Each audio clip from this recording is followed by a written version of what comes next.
আসসালামু আলাইকুম ওয়া রাহমাতুল্লাহ। আরবি আরাকান বাংলা নিউজে আপনাদের স্বাগতম। সঙ্গেই থাকছি আমি আয়েশা। আজ 7 মার্চ 2025।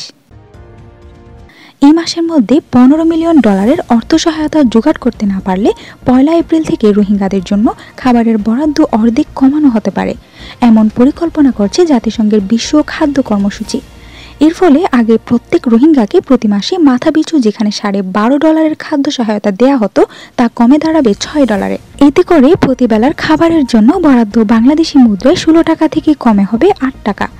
পরিণতিতে আগে থেকেই থাকা খাদ্য সংকট এবং অপুষ্টি আরও তীব্র আকার ধারণ করতে পারে বলে মনে করছেন সংশ্লিষ্টরা। তবে এই খাদ্য সহায়তা কমানোর প্রভাব কেবল অপুষ্টিতেই সীমাবদ্ধ থাকবে না।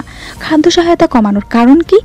বাংলাদেশ সরকারের হিসাব অনুযায়ী বর্তমানে দেশে 10 লাখেরও বেশি রোহিঙ্গা বসবাস করছে। তাদের বেশিরভাগই 2017 সালে মিয়ানমারে সহিংসতার সময় পালিয়ে আসে। গত বছরও প্রায় 70,000 রোহিঙ্গা রাখাইন রাজ্য থেকে পালিয়ে বাংলাদেশে আশ্রয় নিয়েছে। জাতিসংঘের বিশ্ব খাদ্য কর্মসূচি WFPর আওতায় বাংলাদেশে আশ্রয় নেওয়া এই রোহিঙ্গাদের খাদ্য সহায়তা দেয়া হয়।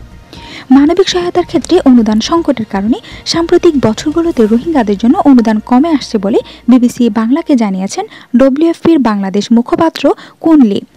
রোহিঙ্গাদের চাহিদা মেটাতে 2025 সালের শেষ নাগাদ প্রয়োজন হবে $81 মিলিয়ন। মিজ লি বলেন, বর্তমানে রোহিঙ্গাদের জন্য প্রতি মাসে $15 মিলিয়ন প্রয়োজন হয়, কিন্তু এবার সেই তহবিল জোগাড় না হওয়ায় অর্থ সহায়তা কমানোর সিদ্ধান্ত নিতে হয়েছে। তবে এই মাসের মধ্যে $15 মিলিয়ন তহবিল জোগাড় করা সম্ভব হলে আগামী মাসেও একই হারে অর্থাৎ জনপ্রতি $12.5 করে অনুদান দেওয়া সম্ভব হবে বলে জানান তিনি। দ্রুততম সময়ে $15 মিলিয়ন জোগাড় করতে না পারলে রেশন কার্ড করতেই হবে বলেন কুনলি।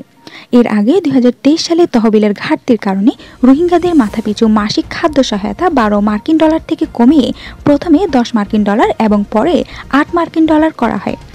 ডোনাল্ড ট্রাম্পের সিদ্ধান্তের কারণে রোহিঙ্গাদের খাদ্য সহায়তা তহবিল সংকটে পড়েছে কিনা এমন প্রশ্নের সরাসরি কোনো উত্তর দেননি WFPর মুখপাত্র কুনলি। রোহিঙ্গা সমস্যা ও অগ্রাধিকারপ্রাপ্ত বিষয়গুলি সংক্রান্ত প্রধান উপদেষ্টার হাই রিপ্রেজেন্টেটিভ ডক্টর খলিলুর রহমানের কার্যালয় থেকে পাঠানো এক লিখিত বক্তব্য বলা হয়েছে, বাংলাদেশে আশ্রয় নেওয়া রোহিঙ্গাদের জন্য খাদ্য সহায়তা কমানোর সিদ্ধান্তের বিষয়ে আমরা অবগত।